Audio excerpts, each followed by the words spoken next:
Hello साथियों, आज हम लोग देखेंगे ये कुछ धातुओं को बहुत अधिक शुद्ध अवस्था में प्राप्त करने की कुछ यहाँ विधियाँ देखेंगे, यानी कि रिफाइनिंग, जिसे आप कहते हैं शोधन, for obtaining metals of high purity. मतलब उच्च शुद्धता के साथ प्राप्त करने के लिए हम कुछ धातुओं का शोधन करते हैं। तो उन शोधन अलग अलग कुछ धातुओं का स्पेशल है, अलग अलग करते हैं। जैसे अभी हम लोगों को अगर डिस्टिलेशन करना है तो किसका करेंगे, तो हम लोग डिस्टिलेशन के द्वारा जिंक और मरकरी का शोधन करते हैं। ध्यान दें, शुद्ध अवस्था में हाई प्योरिटी में प्राप्त करने के लिए हम लोग डिस्टिलेशन करेंगे। और ये किसका करते हैं, तो for low boiling metals like zinc हुआ, मरकरी हुआ, तो इसका डिस्टिलेशन प्रोसेस जिसे आप कहते हैं ये एक आसवन विधि होता है और उसके द्वारा हम लोग जिंक और ये Hg को प्राप्त करते हैं। अब सेकंड देखिए, लिक्विफैक्शन के द्वारा किसे प्राप्त करते हैं, तो लेड और स्टेनम, यानी कि ये आपका प्लम्बम और स्टेनम, अर्थात आप कह सकते हैं कि लेड का और टिन का, ये based on difference in melting point of metal and impurity, मतलब मेल्टिंग पॉइंट में भिन्नता होती है। तो इसलिए हम लोग इसको अति शुद्ध प्राप्त करने के लिए ये लिक्वेशन का यूज करते हैं। किसका, सॉरी लिक्वेशन है, यहाँ ध्यान देना, लिक्वेशन। और जोन रिफाइनिंग जरा देखें, जोन रिफाइनिंग में सेमी कंडक्टर जो होते हैं, अर्धचालक का करते हैं, या फिर other metals of very high purity, है ना, अन्य जो भी धातुएं होती हैं और उनको अति शुद्ध प्राप्त करने के लिए हम लोग जोन रिफाइनिंग करते हैं। जैसे जर्मेनियम हुआ, सिलिकॉन हुआ, बोरान हुआ, ये गैलियम हुआ और इंडियम हुआ।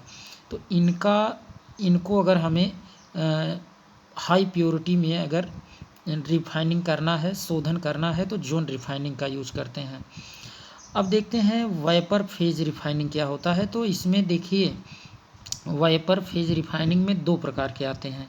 एक तो मॉन्ड प्रोसेस से करते हैं और ये केवल निकल के लिए है, ध्यान देना है, ये निकल के लिए ही है केवल मॉन्ड प्रोसेस। और वान आर्कल प्रोसेस जो है ये जिरकोनियम और टाइटेनियम के लिए स्पेशल है। तो याद रखना है, वान आर्कल मेथड से हम केवल जिरकोनियम और टाइटेनियम को ही शुद्ध करते हैं। और ये मॉन्ड प्रोसेस और वान आर्कल प्रोसेस केवल ये दोनों वाइपर फेज रिफाइनिंग के अंतर्गत आते हैं।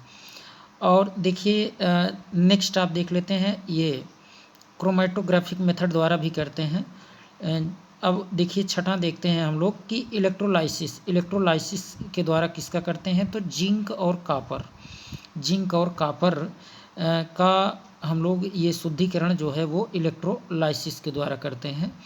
अब देखिए impure metal act as anode, impure जो होता है वो एनोड का काम करता है। Same metal in pure form, यानी कि समान रूप का जो धातु शुद्ध अवस्था में होता है वह कैथोड का काम करता है।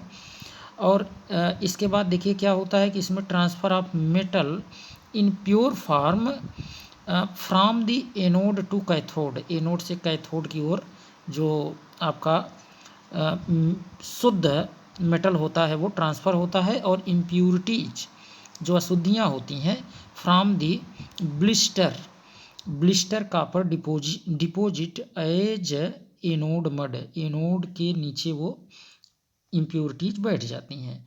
तो इस तरीके से एक बार रिवाइज कर दे रहे हैं।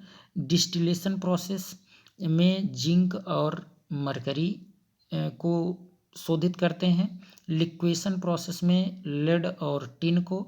जोन रिफाइनिंग में सेमीकंडक्टर्स और जो भी आपके metals of very high purity वाले, जैसे आपको देखने को मिलेगा यहाँ ये गैलियम, इंडियम, है ना। और जैसे आप देखें सेमीकंडक्टर्स में आपका जर्मेनियम, सिलिकॉन, ठीक, इनका यूज करते हैं जोन रिफाइनिंग में।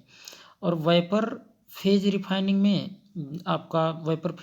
में दो आते हैं, एक तो मॉन्ड प्रोसेस और वान आर्कल।